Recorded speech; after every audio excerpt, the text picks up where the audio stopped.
नमस्कार, आप देख रहे हैं खबर खगड़िया। मैं अनुज कुमार आपके साथ। विरोधी पार्टी के ऊपर एफआईआर दर्ज वापस ले।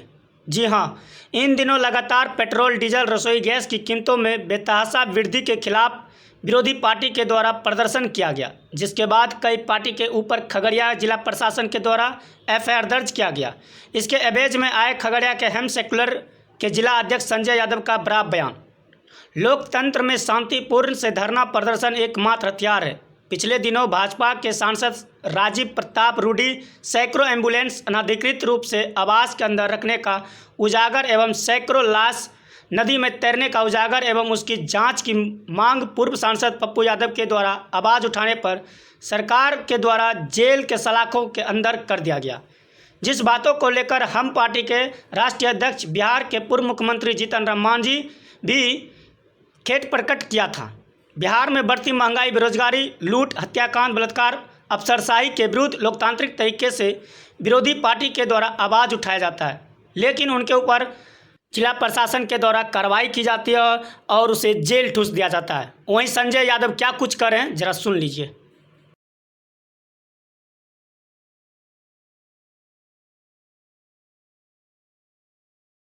इसमें सैकड़ों की संख्या में, हजारों की संख्या में भीड़ लगता है, उस पर कोई कार्रवाई नहीं होती है। लेकिन हमारे जो विरोधी दल के लोग हैं, जो लोकतंत्र को बचाने के लिए महंगाई के सवाल पर हो, किसानों की सवाल पर हो, बेरोजगारी की सवाल पर हो, प्रशासन की अकर्मण्यता के सवाल पर हो, जब उसके विरोध में जब लोग सड़क पर उतरते हैं, चाहे जो भी हो, कांग्रेस पार्टी के लोग हों, आरजेडी के लोग हों, जाप के लोग हों, उनके ऊपर एफआईआर किया जाता है।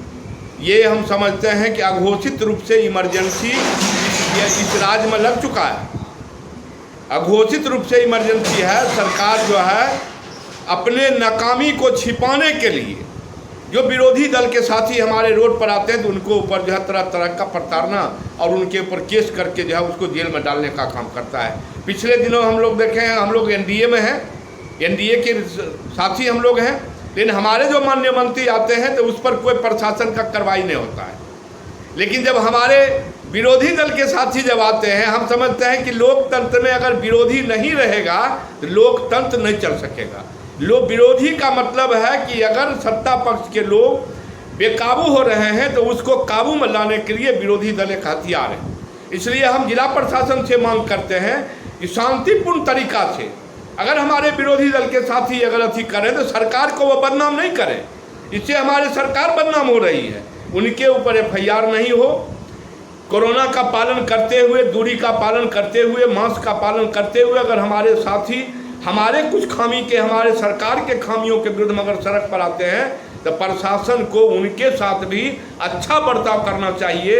तो वहीं शिक्षक नेता मनीष कुमार सिंह का भी बड़ा बयान सामने आया है। उन्होंने कहा कि जिस तरह से 1947 में इंदिरा गांधी के द्वारा आपातकाल लगाकर विरोधी नेताओं को जेल में बंद करने का काम किया, आज उसी तरह मोदी और नीतीश सरकार जनहित में आवाज़ उठाने वाले विरोधी नेताओं को कोरोना गाइडलाइंस का उल्लंघन करने के आरोप में केस दर्ज किया जा रहा है, जबकि यह लोकतंत्र का खुल्लम-खुल्ला उल्लंघन है।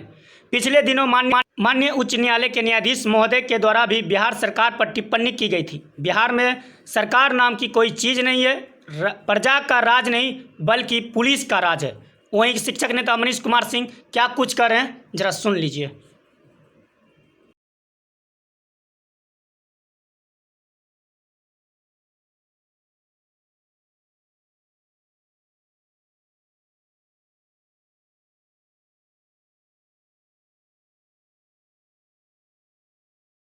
मतलब है कि जो सरकार के किसी भी क्रियाकलाप के विरुद्ध एक बात भी बोले तो या तो देशद्रोही है, या आतंकवादी है, या पाकिस्तानी है, ये बोल करके उस पर देशद्रोह का मुकदमा चलाया जाता है। और अगर छोटे छोटे स्तर पर समूह में अगर कोई कार्यक्रम चलाए जाते हैं तो उसमें सीधा सीधा एफआईआर करके, और सरकारी काम में बाधा का मतलब नहीं समझ में आता है। कोर्ट भी इस पर कोई स्पष्ट ये नहीं कर रही कि सरकारी काम में बाधा कहाँ होता है। क्या किसी प्रशासन का कॉलर पकड़ने जाता है, कोई ऑफिस में काम करता है, क्या उस पर कोई छीटाकसी करता है या उसका फाइल छीन के चला आता है। इस तरह का जो किया जाता है ये सिर्फ और सिर्फ लोगों के ऊपर दबाव बनाने के लिए कि सरकार का जो भी कार्यक्रम चल रहा है, चाहे वह गलत हो सही हो, आप उसके विरुद्ध नहीं बोल सकते हैं।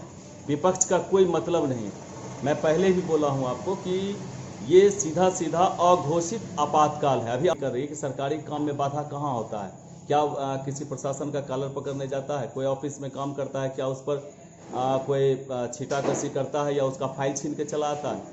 इस तरह का जो किया जाता है ये सिर्फ और सिर्फ लोगों के ऊपर दबाव बनाने के लिए कि सरकार का जो भी कार्यक्रम चल रहा है, चाहे वह गलत हो सही हो, आप उसके विरुद्ध नहीं बोल सकते हैं। विपक्ष का कोई मतलब नहीं। प्रजातंत्र, ये आपातकाल का मतलब क्या हुआ कि प्रजातंत्र को समाप्त करके और राष्ट्रपति शासन लागू करना। तो राष्ट्रपति शासन ये अघोषित है, ये राष्ट्रपति शासन नहीं है। प्रधान देश को एक राष्ट्रपति शासन के अंदर राष्ट्रपति के पास जो पूरा पावर समाहित हो जाता है, आज प्रधानमंत्री के अंदर पूरा पावर समाहित है। और उनसे जो अलायंस पार्टियां हैं, जैसे बिहार में जदयू है, तो जदयू सिर्फ अपने सत्ता में बने रहने के लिए बीजेपी के कुकर्मों के साथ चल रही है।